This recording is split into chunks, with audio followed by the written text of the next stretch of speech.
एक बार एक व्यक्ति गौतम बुद्ध के आश्रम में रहने आया। आश्रम की शांति में 2 दिन बीत जाने के बाद वह बुद्ध के पास जाता है और कहता है, बुद्ध, मेरे मन में कुछ प्रश्न उठ रहे हैं, मैं उनका उत्तर जानने के लिए यहाँ आया हूँ।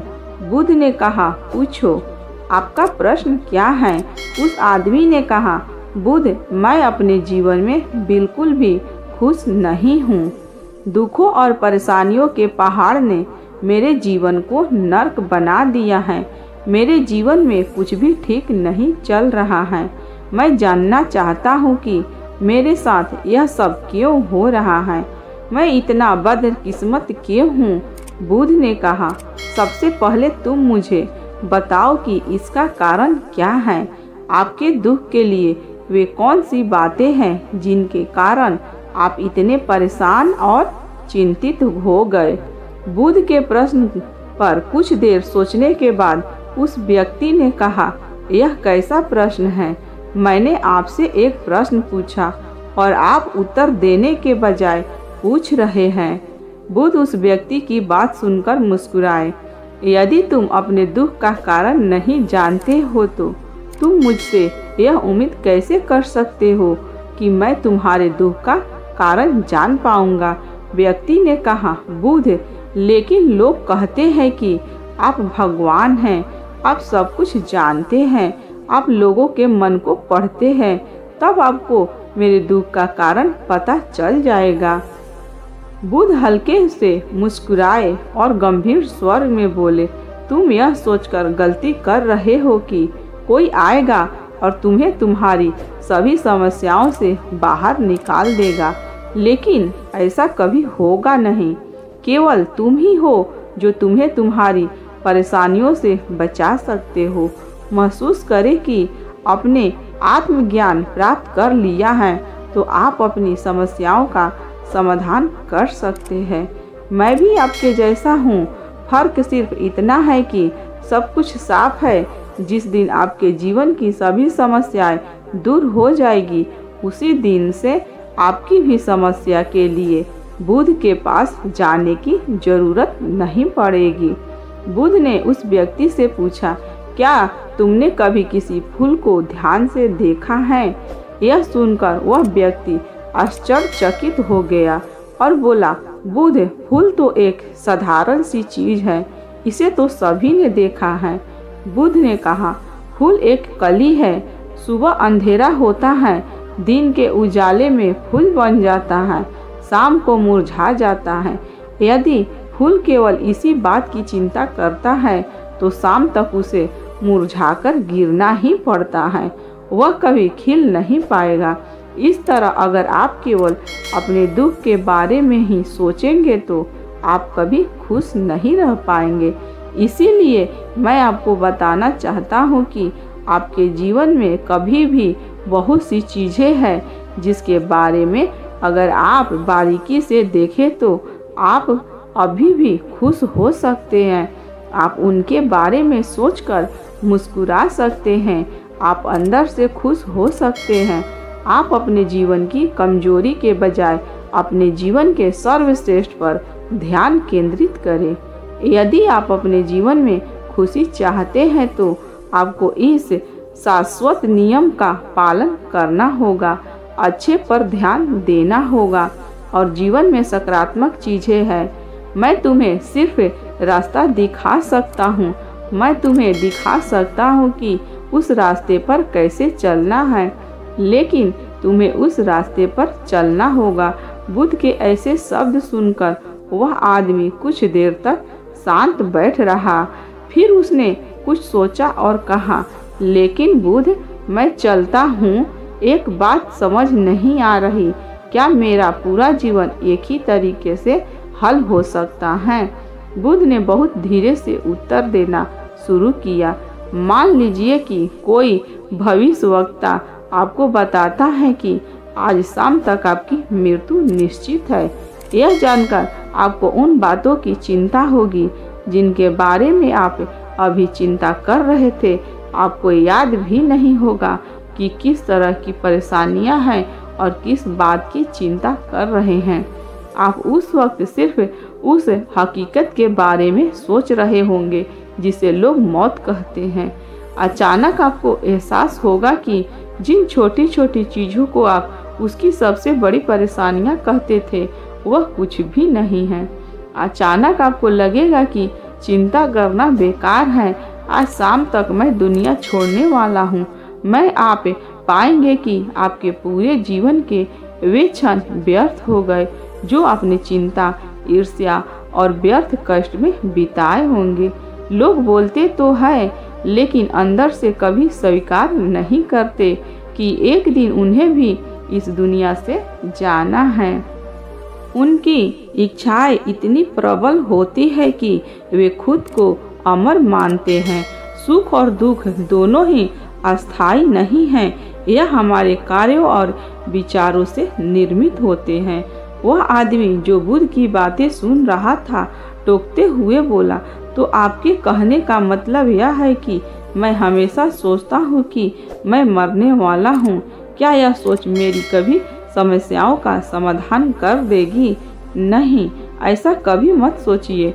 आपको बस यह स्वीकार करना होगा कि दुनिया में मेरी उपस्थिति अनिश्चित है। मैं जब तक यहाँ हूँ एक खुशहाल जीवन जीऊँगा। आपके जीवन में जो भी अच्छी चीज़ें हो रही है उनके साथ जिए, वह तुम्हें आंतरिक खुशी और शांति देगी। अपना दिमाग ठीक करो और धीरे धीरे तुम्हारे जीवन की सभी समस्याएं समाप्त हो जाएगी। व्यक्ति के जीवन के अधिकतर दुख उसकी इच्छा से ही उत्पन्न होते हैं, इसीलिए आप अपने मन पर नियंत्रण रखें। यदि आप अपने मन का इलाज एक बच्चे के मन की तरह कर सकते हैं तो आपको आंतरिक शांति महसूस होगी। उस व्यक्ति ने कहा कि आपने मन को नियंत्रित करने की बात कही, आप चंचल मन को कैसे नियंत्रित कर सकते हैं? बुद्ध ने कहा कि सबसे पहले तुम्हें सुख और दुख के बीच अंतर समझना होगा। आपको सबसे पहले यह जानना होगा कि आपके लिए खुशी और दुख का क्या मतलब है। इसके बाद अभ्यास के द्वारा अपने मन को इस प्रकार तैयार करना होगा कि आप न तो खुशी के मौके पर ज़्यादा खुश हो और ना ही दुखी होने पर ज़्यादा दुखी हो। आपको खुद को पूरी तरह से मध्य में रखने का प्रयास करना होगा, जिसे मैं मध्यम मार्ग कहता हूँ। यदि आप अपने जीवन में गहराई से उतरेंगे और यह पता लगाने का प्रयास करेंगे कि क्या चीज़ आपको खुशी करती है और क्यों, तो अंत में आपको केवल एक ही उत्तर मिलेगा कि आप आपके सभी दुखों का कारण हैं। आपकी इच्छा, आसक्ति, इच्छा, ये सब आपके मन द्वारा निर्मित हैं। इसीलिए यदि आप अपने मन पर नियंत्रण करने लगे तो आपके सभी दुख समाप्त हो जाएंगे। गौतम बुद्ध ने उस व्यक्ति से कहा कि यदि आप एक और छोटा सा काम करेंगे तो आप देखेंगे कि आपके जीवन के सभी दुख हमेशा के लिए समाप्त हो जाएंगे। बुद्ध के मुख से ऐसे वचन सुनकर वह व्यक्ति उत्तेजित हो गया और बोला, मुझे उसके लिए क्या करना होगा?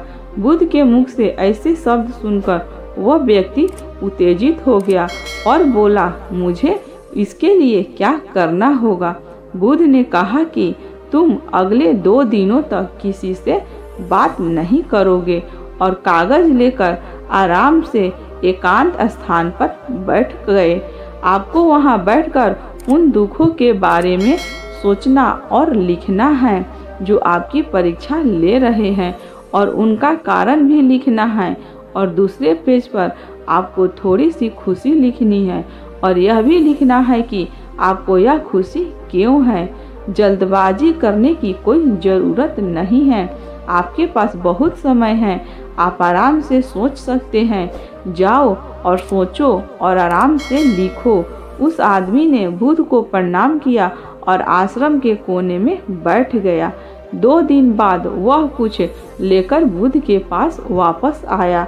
उसके हाथ में कागज उसके देखकर बुद्ध ने कहा, सबसे पहले तुम कागज से अपना दुख पढ़कर सुनाओ।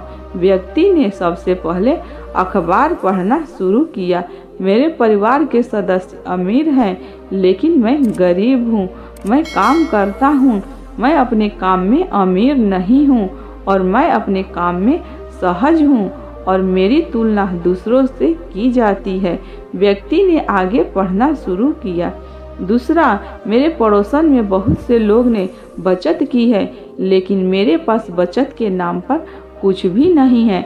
इसका मतलब कारण यह है कि मैं काम कम जानता हूँ, लेकिन खर्च बहुत करता हूँ।